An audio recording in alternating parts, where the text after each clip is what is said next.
special briefing on the founding conference of the International Solar Alliance. As you know, that it has been a very hectic day for all of us, and that is why we had to keep the briefing so late. I apologize for that.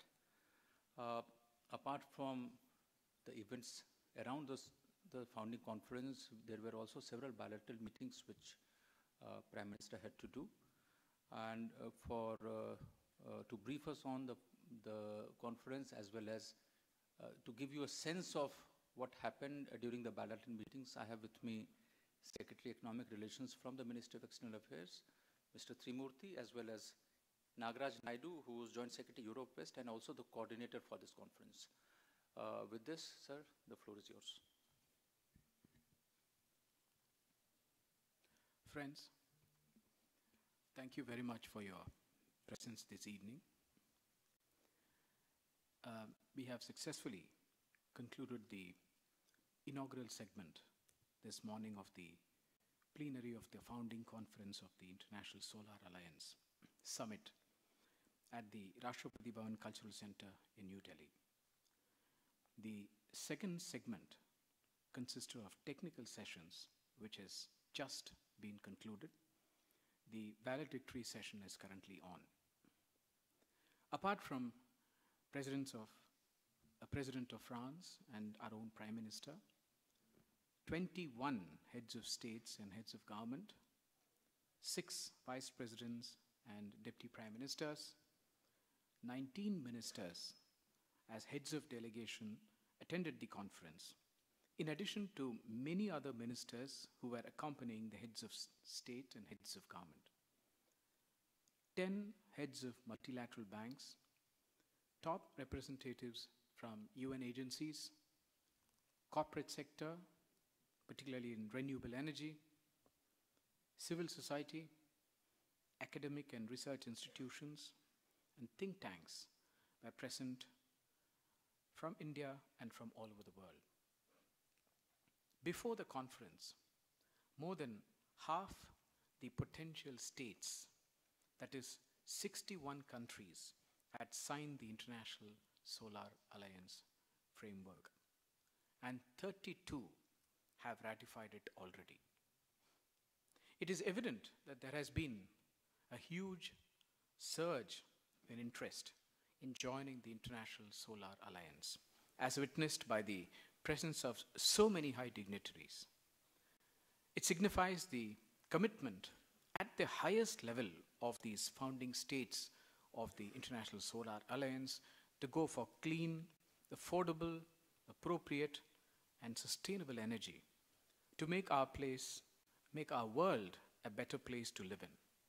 Sustainable development has received a very huge boost. The inaugural session was launched with the soulful rendering of "We Shall Overcome" by the Solar Mamas, who have all been trained in India under the ITEC program. They stand as a symbol of what can be achieved at the grassroots level to bring about genuine change in the lives of local communities. Prime Minister of India, in his inaugural address, inter alia, announced India's commitment to extend nearly US $1.4 billion worth of lines of credit, which will cover 27 projects in 15 countries. This initiative has been widely welcomed by the International Solar Alliance founding states and the beneficiary countries. This is indeed one of the largest commitments to financing solar energy projects around the world. Over the last few months, we have been intensely engaging with various signatory countries to ascertain their interest and seek proposals for potential solar projects in their respective countries. As you can see, our initiative has indeed generated an overwhelming positive response. The projects which we will be looking at or taking up in these 15 countries include setting up of solar PV power plants, mini grids and off-grid usage, irrigation, rural electrification, street lighting, solar power for urban infrastructure, including for health, hospitals, colleges, schools, government establishments, low-income families, etc. A project preparation facility was announced by the Prime Minister to assist our development partners towards preparation of project documentation as consultancy support. Prime Minister also announced a path-breaking initiative relating to solar technology mission. This is in line with Prime Minister's own initiative for India to take the lead internationally in solar energy development. The focus is on development of solar technology, which is appropriate, innovative, and affordable for scaling up commercially and to become genuine alternative to unsustainable energy sources. Consequently, solar technology innovation and development, including the creation of a solar research and development base, is essential. The solar technology mission announced by the Prime Minister envisages a national mission with international focus.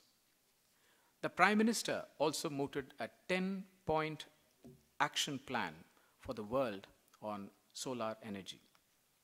The Prime Minister's speech and the list of projects under the lines of credit and others are already on the website.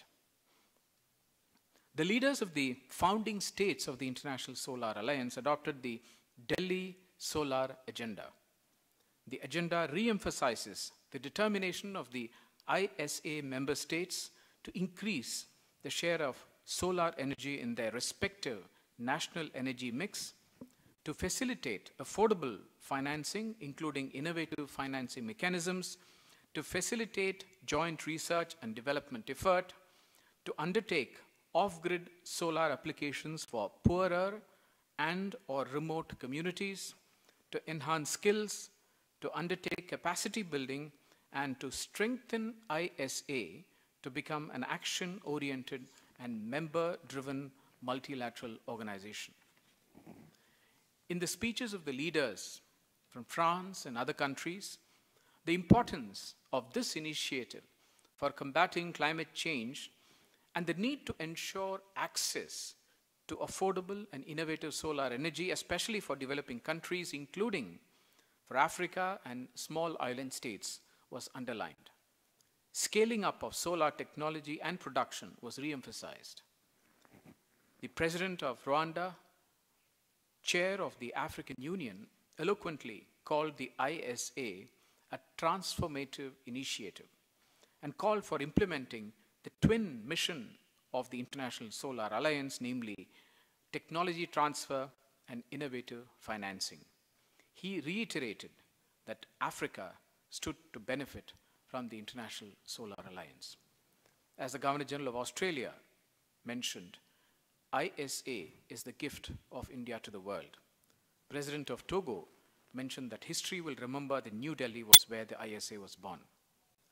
We had a series of technical sessions in the afternoon where discussions centered around solar priorities, low-cost finance, scaling up of off-grid solar energy, women and energy, enhancing energy access in small island states, and on ISA as a catalyst for SDG number 7.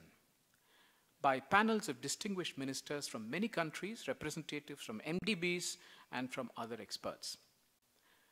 The valedictory session will be addressed inter alia by the Honorable Minister of State for Power and New and Renewable Energy of India, Secretary for New and Renewable Energy, and the Interim Director General of the International Solar Alliance. On the 10th of March, Honorable Rashtrapati Ji hosted a banquet in honor of the President of France and all the other heads of state and government and ministers leading the various delegations to the founding conference. Prime Minister also had a series of bilateral meetings with leaders of various countries over the last 3 days. He will be doing 25 bilateral meetings by the end of today and by tomorrow. Thank you very much.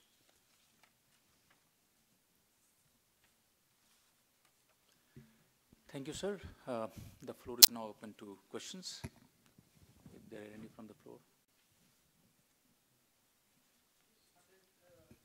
Just one second. This around 140 crore dollar is investment or it is a grant or LOC? What is this? These are covered under the lines of credit. So in that way, Indian companies will be investing in that country. Yes. See, the lines of credit, they have a component where 75% should be sourced from India. And we have offered these projects with the full knowledge that when they pick up from this menu of projects which were given them, at least 75% will be sourced from India. So in that way, it will be our permanent build and transfer and take revenue, or what is the model? Now, as of now, let me just say that, as you correctly said, it will be a huge symbol of Indian contribution. There is no doubt about it. Yeah. And that's precisely why we have taken this up, and the 215 countries. And right now, there are various categories which I've just mentioned. And we have expertise in every one of these categories which I mentioned. So what we would do is now send teams who are knowledgeable about these aspects and help them prepare the detailed project report. And that's why, in case where they don't have a capacity to do it, we have started this feasibility, help them as consultancy also. And once it is done, then we will take the usual procedures which we have under lines of credit, we will adopt. Manish? Mr. Tirumurthy, just one clarification and one question. $1.4 billion lines of credit. This is in addition to $2 billion which is earmarked under IFS 3 for solar energy development, right? See, we had, as you know, we have pledged $10 billion. Yes. Now, out of this, informally we had earmarked about $2 billion. This 1.4 will be part of the $2 billion which you have earmarked.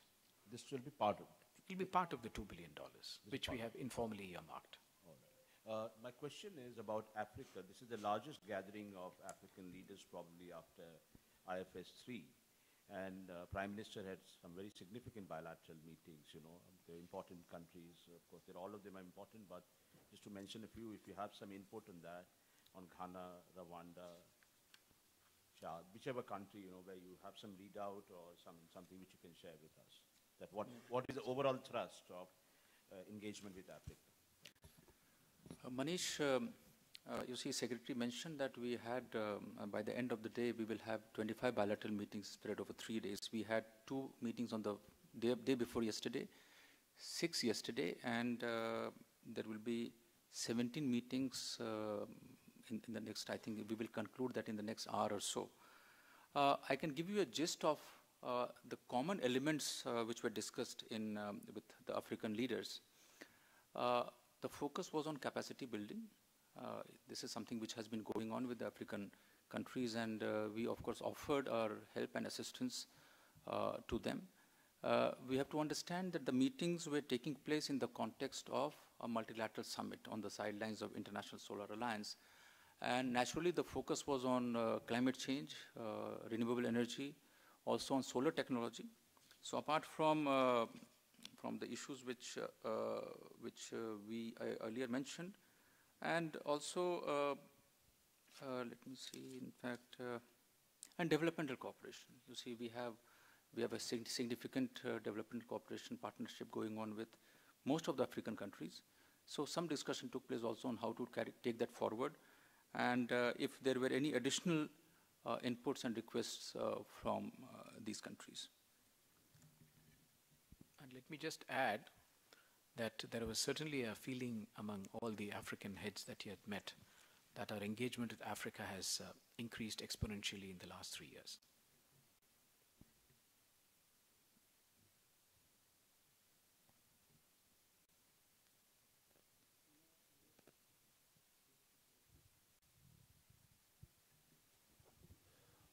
Sir, you have taken a big initiative. Like I think that this is the first and biggest one issue alliance that you have created.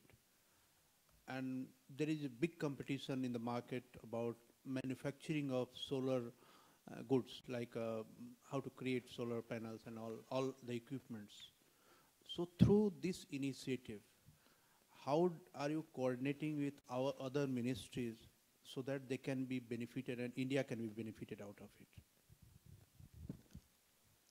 See, I think the Prime Minister himself spelt it out in his address, why he brought the International Solar Alliance Secretariat to India.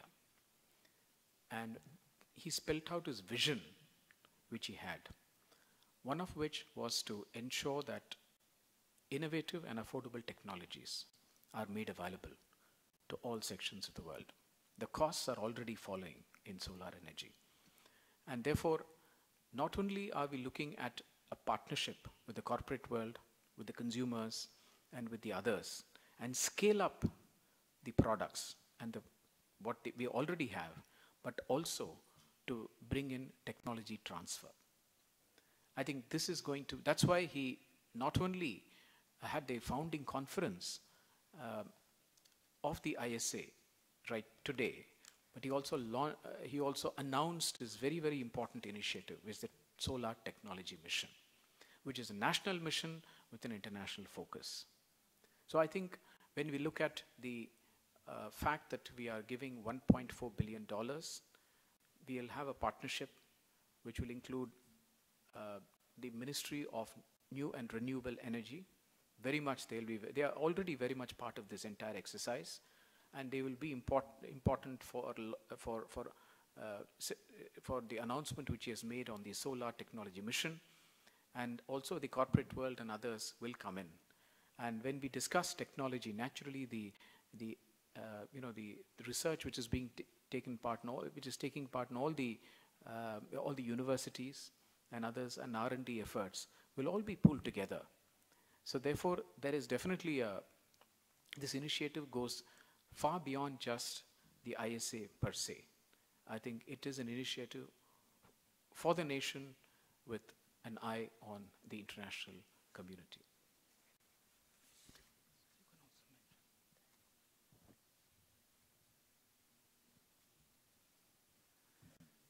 Manish, yes. Has the ISA at the end of this meeting agreed on an overall corpus fund for the running of the alliance and other related expenses, or a project investment? Is there a corpus fund which is collective, beside what Prime Minister has announced, $1.4 billion in LOC? I think it was also kind of conveyed in EM's speech today in the morning. Government of India would be setting aside a corpus fund initially to run the organization for a period of 5 years. And in this period allows the ISA sufficient time, not only to establish itself, but you would have already noticed that yesterday the ISA had done joint declarations with a number of multilateral developmental banks. Our aim is to appeal to the MDBs that if they could set aside 15% of their overall loan portfolios to the renewable sector, and particularly to solar, that itself will make the ISA facilitate more financing, affordable financing, to nations which would require solar. Our attempt here is to garner global demand for solar. So I think ISA is doing that through garnering global demand and putting together financing and other credit risk mitigation mechanisms. I think ISA will want to distinguish itself. But for the corpus, I think initially Government of India is putting some money for the next 5 years. It will allow the ISA and the assembly that's going to take place in the next month. I think this will be one of the agenda items as to how to run the ISA and how would it fund itself going forth. Thanks.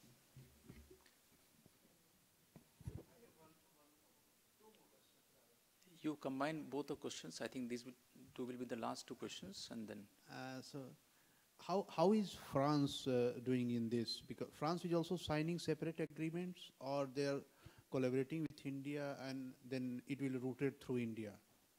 And my second question, that how enthusiastic you are to invite the other countries, developed countries, or big developing countries, you can understand what I mean to say, to take in this alliance. I think the President of France, in his own speech, mentioned about what he was doing.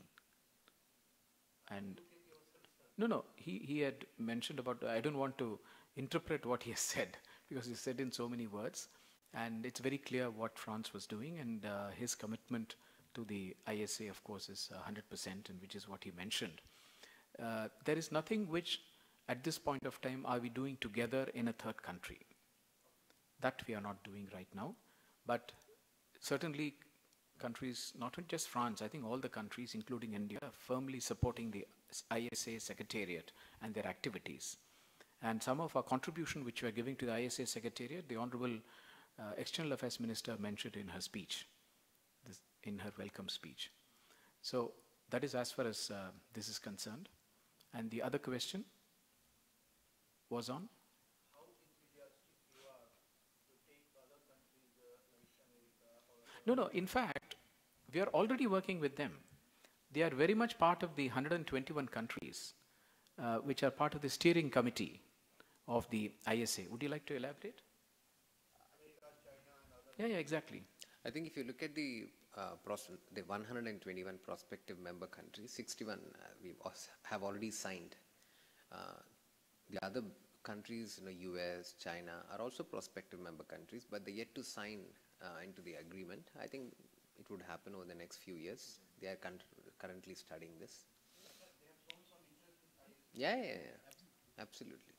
No, in fact, all of them have taken part very actively in the steering committee proceedings. In fact, the last one was held, I think, on the 20th of February in New Delhi. And they all participated. So there is a great deal of enthusiasm for this initiative. And before I conclude, I just wanted to also thank everyone who was involved in this entire exercise. And it is the holding of the International Solar Alliance has been a massive exercise. And we are, as I said, overwhelmed by the participation.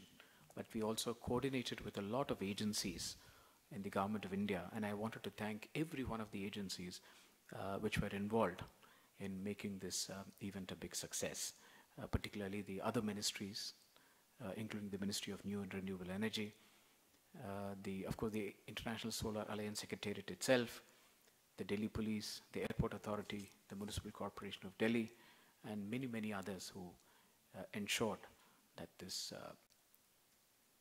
event went off well. Thank you.